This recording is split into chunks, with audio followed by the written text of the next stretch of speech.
고백하심으로 새벽 기도회를 시작하겠습니다.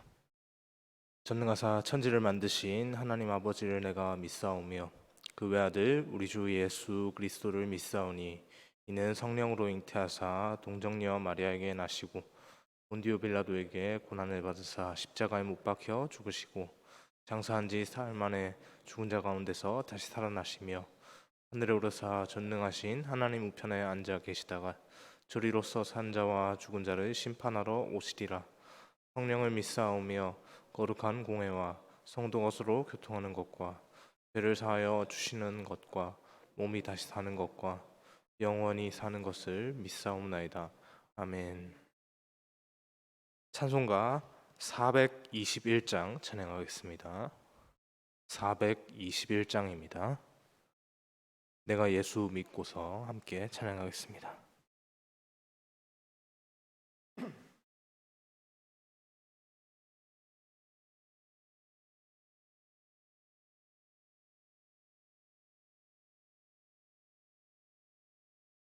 내가 예수 믿고서 죄 사함 받아 나의 모든 것 다 변했네. 지금 내가 가는 길 천국 길이요 주의 피로 내 죄가 씻겼네. 나의 모든 것 변하고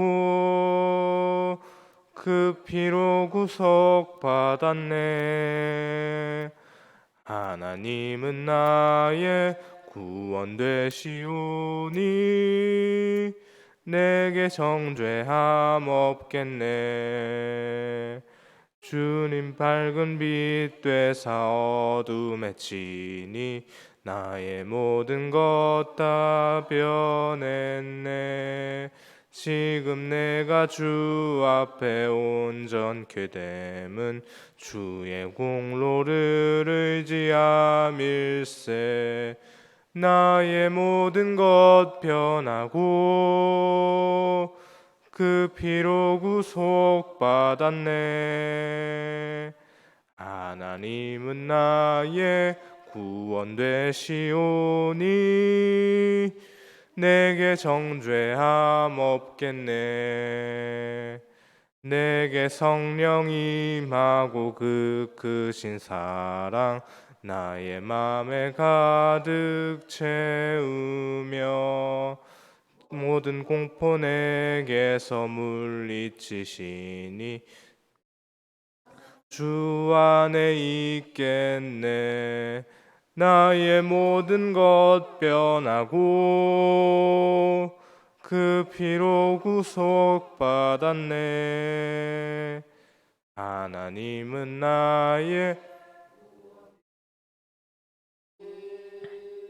내게 정죄함 없겠네. 아멘. 이 시간 함께 보실 하나님의 말씀은 로마서 4장 1절에서 12절까지 말씀입니다. 로마서 4장 1절에서 12절까지 말씀 함께 보겠습니다.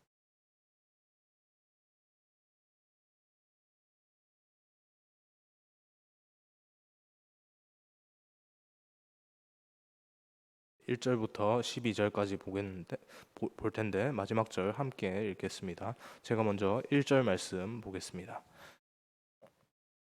그런즉 육신으로 우리 조상인 아브라함이 무엇을 얻었다 하리요?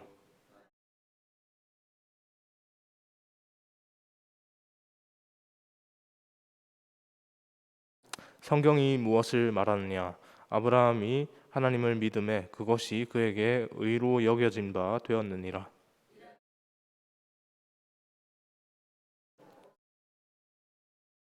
이 이를 아니할지라도 경건하지 아니한 자를 의롭다 하시는 이를 믿는 자에게는 그의 믿음을 의로 여기시나니.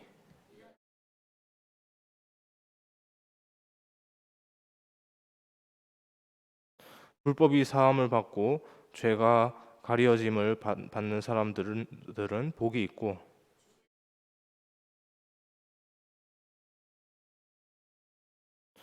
그런즉 이 복이 할례자에게냐 혹은 무할례 자에게도다 도냐.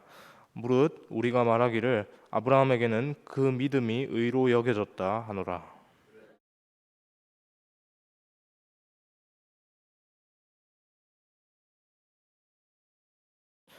그가 할례표를 받은 것은 무할례 시에 믿음으로 된 의를 인친 것이니 이는 무할례자로서 믿는 모든 자의 조상이 되어 그들도 의로 여기심을 얻게 하려 하심이라. 조상이 되었나니 곧 할례 받을 자에게뿐만 아니라 우리 조상 아브라함이 무할례 시에 가졌던 믿음의 자취를 따르는 자들에게도 그러하니라. 아멘. 오늘 본문에서 바울은 믿음으로 의로워진다는 것을 증명하기 위해서 아브라함과 이제 잠깐 또 다윗을 또 등장하는 것을 보여집니다. 이 두 사람은 좀 특별합니다. 마태복음의 첫 장에서 예수님의 족보에 등장하는 사람들 중에서 하나님과의 언약 관계라는 측면에서 대표성을 띠고 있는 사람들이라고 할 수가 있는데요. 이 사람들을 왜 갑자기 이제 그 바울이 로마 교회 성도들에게 보내는 편지에서 갑자기 아브라함을 언급하고 다윗을 언급하는 것인지 우리가 한번 생각을 해봐야 합니다. 그것을 언급하면서 특별히 계속해서 등장하는 것이 무엇입니까? 하나님께 의로 여겨졌다라고 하는 그런 부분에서 계속 언급하고 있지 않습니까? 로마 교회의 문제를 지금 바울이 지적하고 있는 겁니다. 로마 교회에 어떤 문제가 있었냐면 헬라파 유대인들과 히브리파 유대인들 사이에서 특히 이제 히브리파 유대인들, 어쩌면 히브리파니까 구약의 배경을 가지고 이제 구약 시대 때 이제 조상들로부터 전해져 내려오는 그런 구약의 하나님으로부터 시작해서 계속해서 믿음을 가져오고 있던 그 사람들이 이제 헬라파 유대인들 이제 전도가 되어서 헬라의 배경을 갖고 있는 그 유대인들을 향해서 당신들은 구약의 배경을 갖고 있지 않고 뭐 할례를 받지 않았으니 당신들은 구원의 자격이 없습니다라고 그렇게 배척을 하는 겁니다. 그 가운데서 갈등 상황이 벌어진 것이죠. 그 갈등을 봉합하기 위해서 지금 이 4장의 말씀 3장 뒷부분에 하나님의 의를 언급하면서 4장으로 계속해서 이어져 오고 있는 것입니다. 그것을 통해서 우리가 한번 또 하나님의 의가 어떤 특징을 갖고 있는지, 어떤 것을 하나님께서 말하고 계신지 한번 알아보길 소망합니다. 먼저 아브라함에 대해서 한번 살펴보겠습니다. 아브라함은 우리가 모두 알고 있다시피 믿음의 조상이라는 별칭이 있습니다. 우리는 아브라함이 이런 칭호에 합당하게 하나님 앞에 믿음을 보였다는 것을 너무나도 잘 알고 있죠. 그런데요, 그가 이런 별칭을 획득하게 된 것은 사실 그의 믿음 자체가 좋았기 때문만은 아닙니다. 무슨 말이냐 하면요, 우리는 믿음에 대해서 일반적으로 생각을 할 때 하나님의 말씀을 잘 지키는 것, 하나님의 말씀을 잘 지키는 것이 어떻게 보면 우리의 믿음을 증명할 수 있는 척도다라고 그렇게 생각을 합니다. 여러분, 이 개념을 이러한 믿음에 대한 이 개념을 내가 아브라함이라고 생각을 하고 우리가 적용을 한번 해보십시오. 여러분 각자가 아브라함이라고 생각을 하고 적용을 한번 해보십시오. 아브라함이 예수님 오시기 전 구약시대 사람입니다. 구약시대 사람들에게 하나님의 말씀은 어떤 말씀입니까? 바로 시내산에서 주어진 모세의 율법이라고 그렇게 할 수 있겠죠. 그 율법을 지키기 위해서 어쩌면 신약의 예수님 시대 때 그 바리새인들조차도 그 구약의 그 율법에 매여서 그렇게 살았습니다. 그 사람들에게 그만큼 하나님의 말씀으로서 율법이 매우 중요한 역할을 했고 그렇게 중요하게 여겨졌기 때문이겠죠. 자, 그렇다면 이 율법을 잘 지키는 것, 하나님의 말씀이라고 하는 율법을 잘 지키는 것이 하나님을 향한 그들의 믿음을 보이는 것이 되는 것이 아니겠습니까?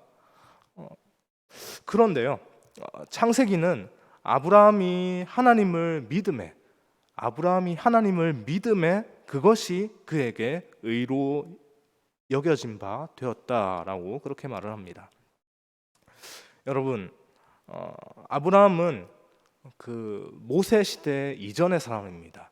모세가 있기 한 500년 전의 인물이죠.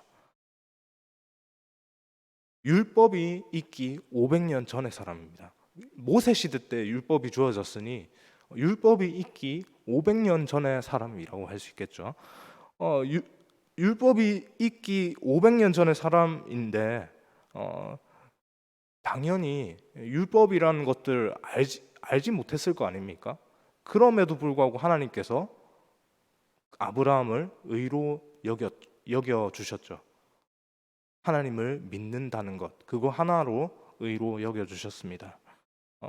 그는 율법의 행위, 모세의 율법에 기록된 그 십계명에 기록된 그 행위를 잘 지켜서가 아니라 하나님의 말씀을 신뢰했기 때문에 의인으로 하나님께 인정을 받았습니다.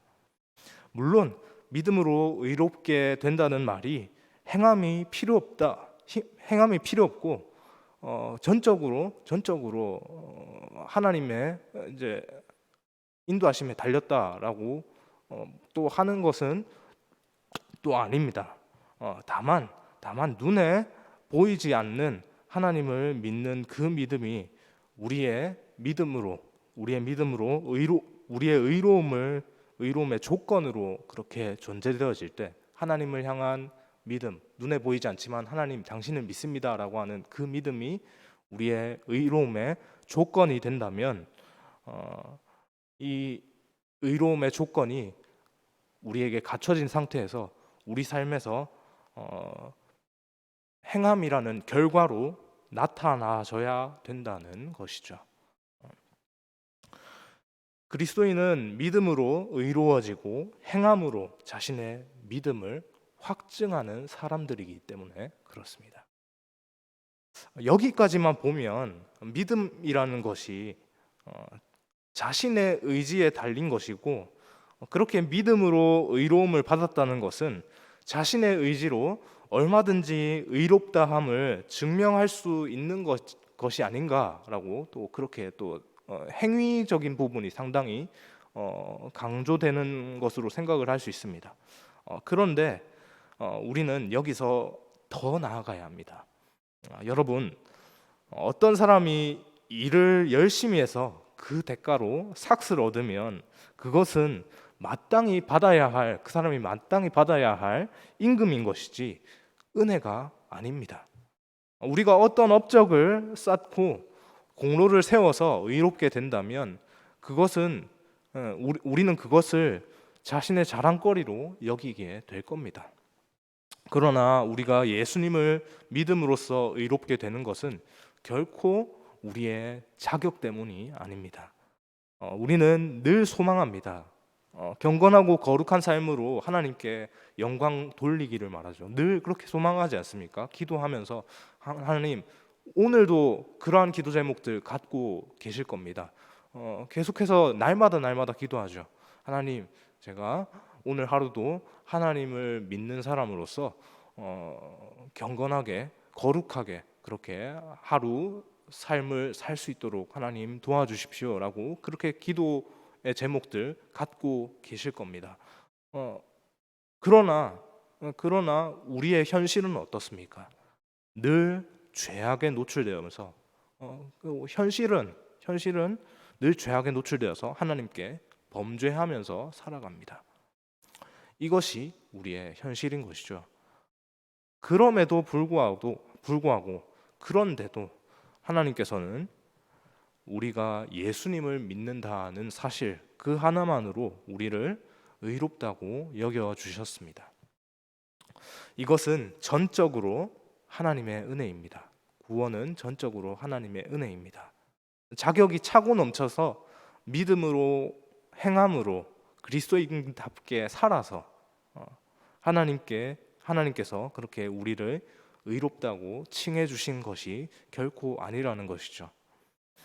전적인 하나님의 은혜로 의롭다 하심을 입었습니다. 이 사실에 감사하고 기뻐할 수 있는 오늘 하루가 되기를 소망합니다. 여러분, 예수님의 족보에서 우리가 방금 전에 살펴본 그 본문 가운데서 잠깐 등장했던 그 아브라함 말고 또 다른 인물이 있었죠. 한 구절에서 잠깐 등장했습니다. 바로 하나님의 마음에 합한 자라고 이제 성경에서 평가받고 있는 다윗에 대한 내용이죠. 다윗이 어떤 사람입니까?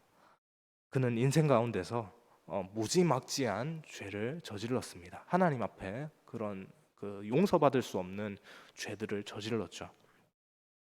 남편이 있는 여인 바세바와 간통을 저질렀을 뿐만 아니라 그녀의 남편까지 무참하게 그렇게 살인 교사를 내리고 직접적이진 않지만 사실상 그가 그의 힘으로 살해를 하는 그런 모습들을 보입니다.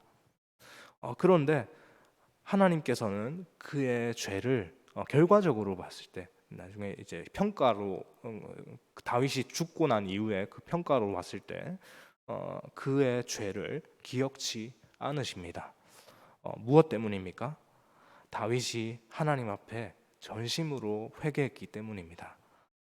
다윗은 결코 의인이라고 여겨질 수 없는 사람이었습니다.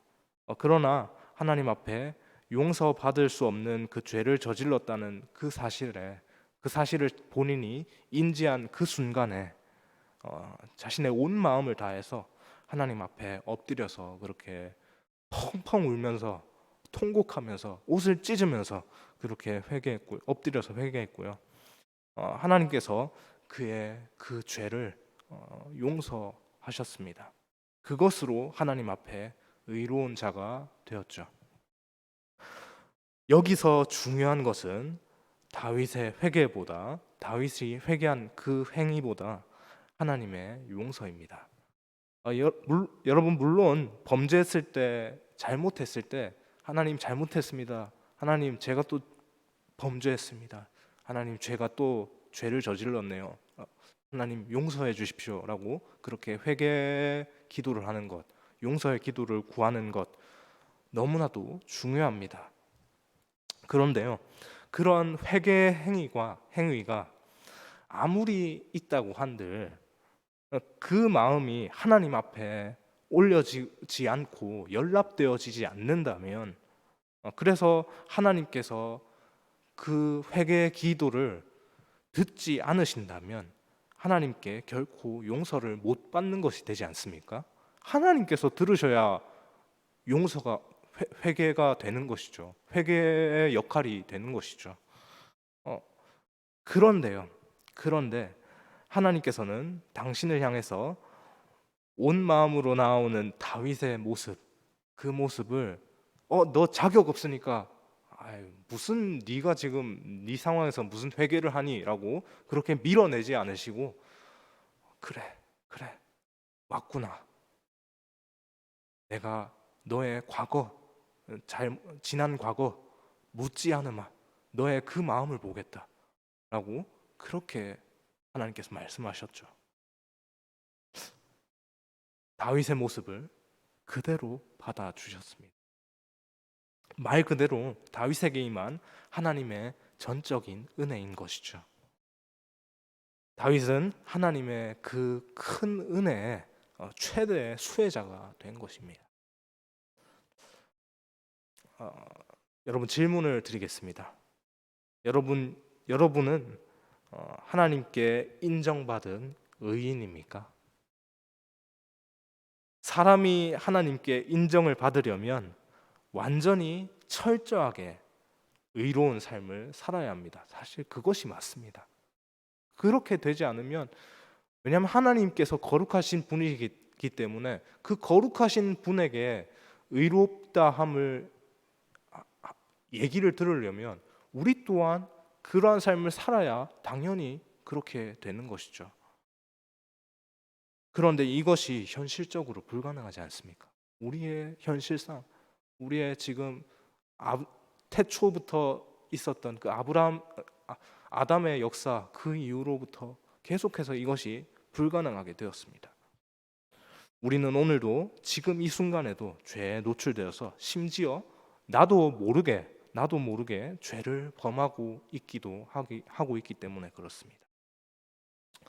그런 우리에게 날마다 죄 가운데 살고 있는 우리에게 하나님께서는 당신의 은혜로 의롭다 하심을 주십니다. 그 은혜가 무엇입니까? 바로 우리를 위해 십자가에서 돌아가신 예수 그리스도시죠.